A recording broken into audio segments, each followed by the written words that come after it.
Hey everybody, welcome back to this week's episode of our series through James. Today we're going to be looking at James chapter 4 verses 1 through 12.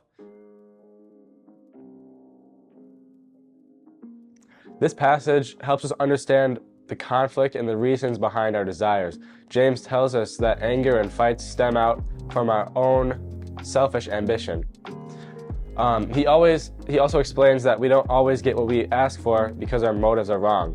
A verse that kind of supports this is Matthew chapter 7 verse 6. It says, "Do not give what is holy to the dogs, nor cast your pearls before swine, or they might trample them under their feet and turn and tear you into pieces."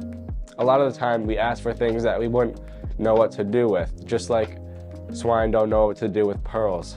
God allows you to not receive your wish, your desire, because your motives are wicked and weak and irresponsible.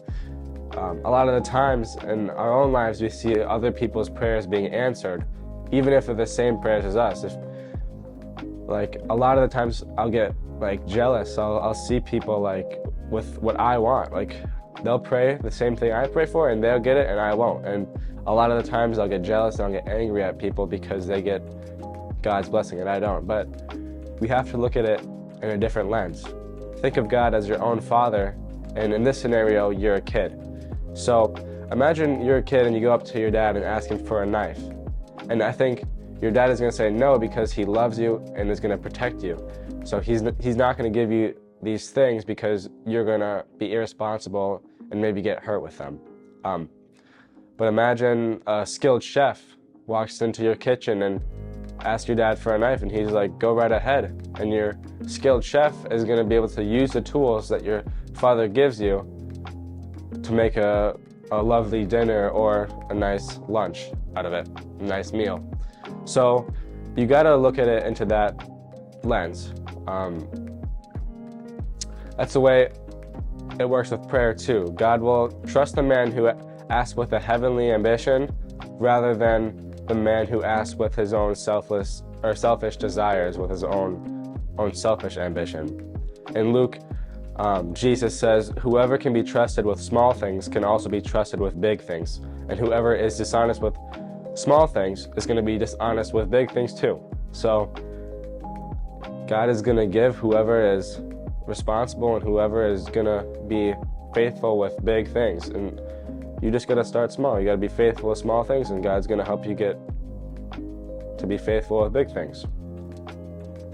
So prayer is a very powerful tool, and it says pretty clearly in James chapter 4, verses 2 and 3, that the reason we don't have the things that we desire is because we simply don't ask. A lot of the times, people are just wishing or waiting for some miracle to happen without even asking for it. And God's like, I want you to talk to me. I want you to communicate with me. And I'd say if you want something, your first step is to ask. But if you don't get what you want after you ask, there's another step to it too. So God says, or in James chapter 4, verses 3, it says that it's simply because God knows that you would simply spend it on your own ambition. So after you ask, you have to make sure you ask with good intention. Just like the kid who asks for the knife, you're not going to get it if you don't have the ability to. If your kid is going to be irresponsible with it, you're not going to give it to them. So same thing with God. God's not going to give you the thing that you're going to be irresponsible with, and you're going to use it for your own selfish purposes. So I encourage you, before the next time you pray, reflect on why you're asking for something. Are your requests aligned with God's will or driven by your own selfish desires? Approach God with humility in prayer, because God opposes the proud and shows favor to the humble. If you're humble, God will exalt you. And that's our study today. So blessings for the group, and I'll see you in the next video. Peace.